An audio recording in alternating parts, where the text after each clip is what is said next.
নমস্কার বন্ধুরা, কাবেরী রান্নাঘরে সবাইকে স্বাগত। আবারও ফিরে এলাম নতুন একটা রেসিপি নিয়ে।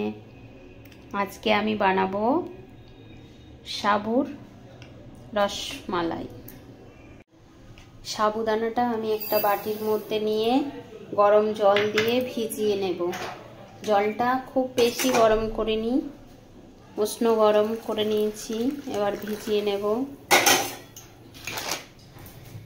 আমি চিনিটাকে গুঁড়ো করে নিয়েছি, আর এখানে দুধ গুঁড়ো নিয়েছি, এখানে নিয়েছি ঘি, আর এখানে নিয়েছি এলাচ। এলাচটাকে একটু থেতো করে নিয়েছি। কড়াইয়ে দুধ বসিয়ে দিয়েছি জাল দিতে। আর সাবুদানাটা ভিজে গেছে, আধ ঘন্টা ভিজিয়ে রেখেছিলাম গরম জলে, খুব সুন্দর ভিজে গেছে। এবার আমি এটাকে একটা থালার মধ্যে নিয়ে মাখিয়ে নেব।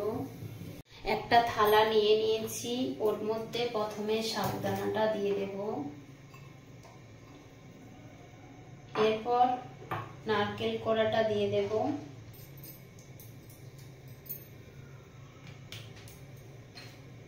এরপর পরিমাণ মতো চিনি দিয়ে দেব।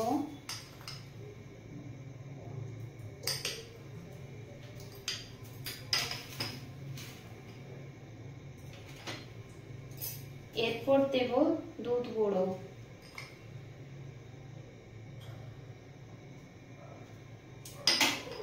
দু চামচের মতো দিয়ে দিয়েছি।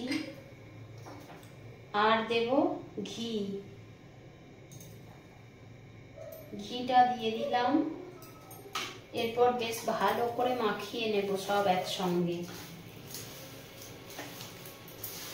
ভালো করে চটকে চটকে মাখতে হবে।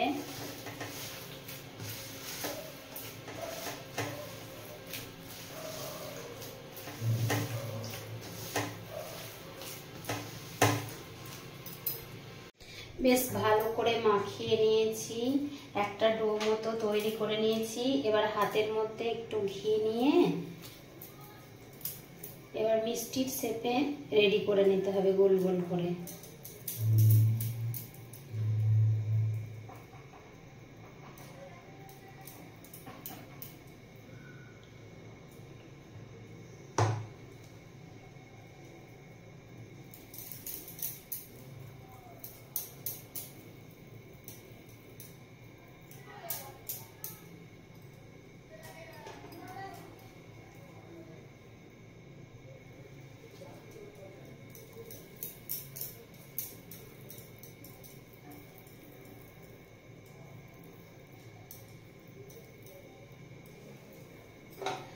আমি সব মিষ্টিগুলো রেডি করে নিয়েছি।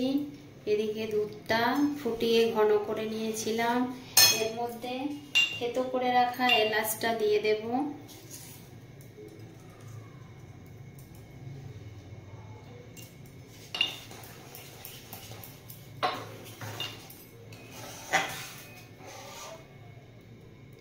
এরপর মিষ্টিগুলো একে একে ছেড়ে দেব ওর মধ্যে।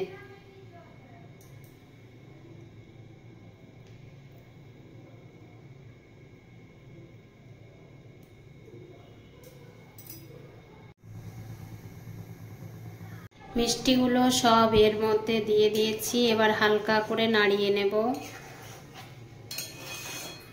হালকা করে নাড়িয়ে দিয়েছি। এবার বেশ ভালো করে ফুটতে দেব। বেশ ভালোভাবে ফুটে উঠেছে। এইবার আমি চিনিটা দিয়ে দেব এর মধ্যে। চিনিটা দিয়ে নাড়িয়ে নিলাম।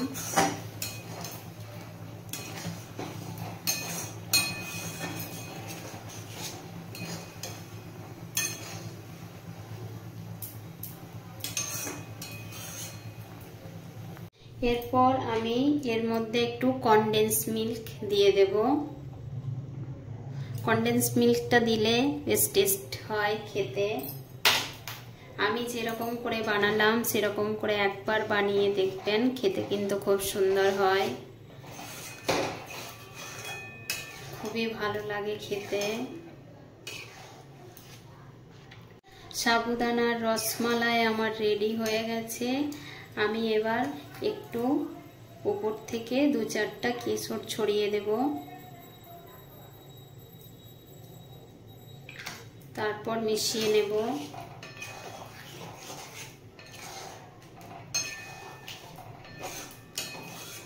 মিশিয়ে নিয়েছি, এরপর গ্যাসটা বন্ধ করে নামিয়ে নেব।